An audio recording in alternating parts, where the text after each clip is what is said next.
부담이 돼요, 어머니. 제가 명확하게 말씀을 드리기가 어렵네요. 그냥 제가 나중에 연락을 드릴게요. 라고 그냥 솔직하게 얘기하는 게 더 나을 수도 있어요. 그렇게 해서 분위기가 이상해지고 싸해지는 거를 꼭 내가 책임질 필요는 없어요.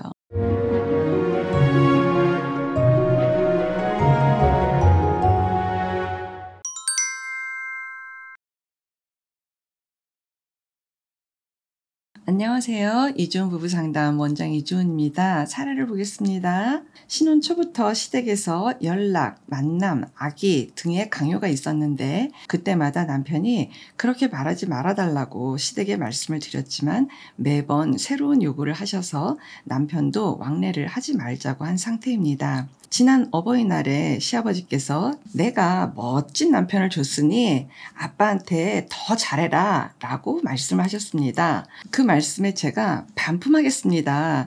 저한테는 친정아버지가 계시고 아버님은 저를 키워주시지도 않으셨는데 아빠는 아닙니다 라고 말씀을 드렸습니다. 5년간 연애를 하면서 남편이 어버이날을 챙기는 것을 한 번도 못 봤고 케이크를 들고 간 며느리에게 저런 요구를 당당하게 하시는 게 너무 화가 났습니다. 남편도 대체 왜 부모님이 저러는지 모르겠다며 다가오는 아버님 생신 때 연락도 하지 말고 가지 말자고 했습니다. 친정어머니는 제가 속상했던 걸 말씀드리면 시댁이 그럴 수 있다. 한 귀로 듣고 흘려라 라고 하십니다. 다음 주 추석 때도 무조건 가야 한다고 하십니다. 시댁에 안 갈 거면 엄마 마음이 불편하니까 친정에도 오지 말라고 하십니다. 최근에 시어머니가 친정어머니께 안부 연락을 하시면서 시아버지 생신날 저희가 왔었으면 좋았을 것 같다고 하셨고 전화하신 걸 저희한테는 말하지 말아달라고 하셨다는 걸 알게 되었습니다. 저희가 왜 방문을 불편해 하는지 말씀드렸는데도 서운해만 하시는 게 답답합니다. 그래서 아래와 같이 제가 어머님께 문자를 보내고자 하는데 친구는 세대가 달라서 오히려 사이가 더 안 좋아질 것 같다고 하더라고요. 지금처럼 왕래를 하지 않고 지내고 싶은데 또 저희 부모님께 혹시나 연락을 해서 부모님 마음을 속상하게 할까봐 걱정이 됩니다. 남편은 잘 썼고 보내라고 하는데 혹시 몰라서 선생님께 의견을 구하고자 합니다. 아래는 시댁 부모님께 보내는 카톡 내용입니다.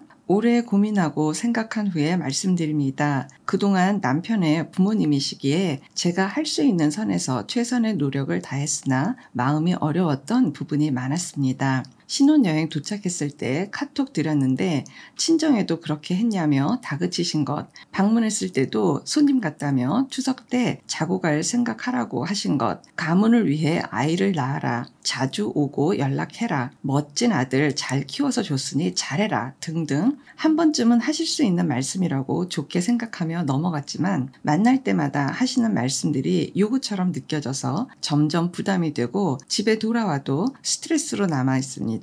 그래도 저는 저희 부모님께 효도하면서 살았기에 남편이 하지 말자고 해도 제가 먼저 남편에게 어머님 아버님께 잘 하자고 이야기하곤 했습니다. 친정 부모님은 남편에게 연락이나 만남을 바라거나 잔소리 여러 요구들을 하지 않으십니다. 그저 만나면 반갑다, 고생한다, 고맙다 하십니다. 이에 반해 가까이 지내고자 방문할 때마다 지속적으로 위와 같은 이야기를 듣다 보니 남편과 저의 다툼이 잦았고 저희 둘 다 지쳤습니다. 평생을 키워주신 저희 부모님께서도 저에게 연락과 만남을 강요하지 않으시고 저희 둘의 행복만을 바라십니다. 남편 또한 부담이 되지 않고 반겨주시니 더 찾아뵙고 가까워지고 싶다고 합니다. 서로 부담 주지 않고 반가워하며 편안한 마음으로 찾아뵙고 돌아오고 싶습니다. 저 또한 저희 부모님께서 평생을 바쳐 키운 딸이고 남편이 사랑하는 아내인데 아버님과 어머님의 말씀들로 저희 가정이 흔들리는 것을 원하지 않아서 이야기하게 되었습니다. 저희 가정의 삶을 존중해 주셨으면 좋겠습니다. 라고 글을 주셨어요. 결국은 이런 카톡 내용을 시부모님께 보내도 괜찮은가요? 물어보고 싶으신 마음으로 글을 주셨어요. 주신 그 글은 본인 생각을 그냥 쓰신 거니까 그거는 제가 된다 안 된다 라고 말씀드리기는 좀 어렵기는 하지만 존중해 주세요 라는 맥락으로는 충분히 부모님께 드릴 수 있는 글이라고 생각을 해요. 아주 젊은 사람들이 들었을 적에는 기야말 이야기가 가문을 위해서 아이를 낳아라 라고 하신 말씀은 분란만 정말 크게 일으킬 말씀이시거든요. 너희들이 애를 왜 안 낳니? 낳아라, 뭐 어째라, 뭐 내가 봐줄게, 뭐 이런 이야기들은 젊은 부부들한테는 굉장히 맞지 않는 이야기입니다. 뭐 이런 거 있잖아요. 그렇습니다 라고 말씀을 드리는 것하고 아니에요 라고 말씀을 드리는 것에 중간 단어가 뭐가 있냐면 그러세요 라는 단어가 있어요. 너네 연락 자주 해라. 생각해 볼게요, 어머니. 아유, 그러세요. 명확한 본인 표현을 꼭 할 필요가 없어요. 시어머니가 명확한 표현을 요구한다고 해서 사실 꼭 시어머니라고 얘기 안 할게요. 어르신들이 분명하게 너희들 답을 해달라 라고 요구를 해도 분명하게 얘기를 할지 안 할지의 결정 권한은 내가 갖고 있는 거예요. 그러니까 내가 결정해서 얘기를 하면 되는 거예요. 제가 명확하게 말씀을 드리기가 어렵네요. 부담이 돼요, 어머니. 그냥 제가 나중에 연락을 드릴게요 라고 그냥 솔직하게 얘기하는 게 더 나을 수도 있어요. 그렇게 해서 분위기가 이상해지고 싸해지는 거를 꼭 내가 책임질 필요는 없어요. 그거는 어르신들도 부담스러운 이야기를 했다라는 걸 아셔야 되는 게 필요하거든요. 그러니까 썰렁한 그 분위기에서 나는 그냥 편안한 표정을 지을 수 있는 그 썰렁해진 분위기를 내가 책임져야 된다라는 생각을 하게 되면 내 표정이 막 이상해지는 거거든요. 그 표정을 다 어르신들은 또 읽게 되죠. 그냥 있으면 되는 거예요. 그냥 n분의 1로 그냥 그거는 공동 책임이면 공동 책임인 거지 꼭 내 책임 아니거든요. 중요한 건 다 나예요, 나. 어르신들이 이렇게 불편하게 하시는 여러 가지 이런 말씀들, 너 왜 카톡 안 하니? 뭐, 너 왜 연락 안 했니? 너 왜 전화 안 했니? 이제 이런 말씀들에 대해서 그냥 의연할 수 있는 그런 태도를 부부가 함께 연대해서 힘을 갖고 있다고 하면 저는 이거는 그렇게 오래 걸리지 않아서 어르신들이 우리 채널에 맞출 수밖에 없다고 생각을 해요. 그러니까 거기에 대한 우리 마음 의지가 어떠하냐에 대한 것이 오히려 더 관건인 거지 꼭 어르신들 문제라고 생각을 안 하셨으면 좋겠다라고 말씀을 드리고 싶습니다. 어쨌든 이 사연자분은 그래도 양가 모두 다 잘 지냈으면 좋겠는 마음이에요. 말씀은 뭐 친정 부모님이 힘드신 거가 싫어서 이제 시댁에 뭔가를 그래도 좀 이렇게 아울러서 해야 되지 않을까라고 생각을 하시는 것 같은데 그거보다는 그냥 착한 마음을 갖고 있는 것 같아요. 내가 친정 부모님이 이렇게 중요한데 사실 말은 저렇게 해도 남편도 자기 부모님이 얼마나 중요하겠어 라는 그런 마음씀은 너무 좋아요. 그러니까 시어머니하고 친정엄마가 같은 세대잖아요. 같은 세대의 어르신들의 사고에서 꼭 뭐 시어머니다 친정어머니다 이럴 필요가 없이 세대에서 그냥 소갈이 하는 거예요, 지금. 제일 걸리는 거는 시어머니께서 사돈댁인 친정 어머니한테 전화를 해서 약간 좀 이르는 것 같은 느낌이 있죠. 당신 딸이 이런다 라고 이야기하고 이제 스트레스 주는 거죠. 이제 그게 이제 제일 속상할 것 같아요. 이 사연자 분께서는.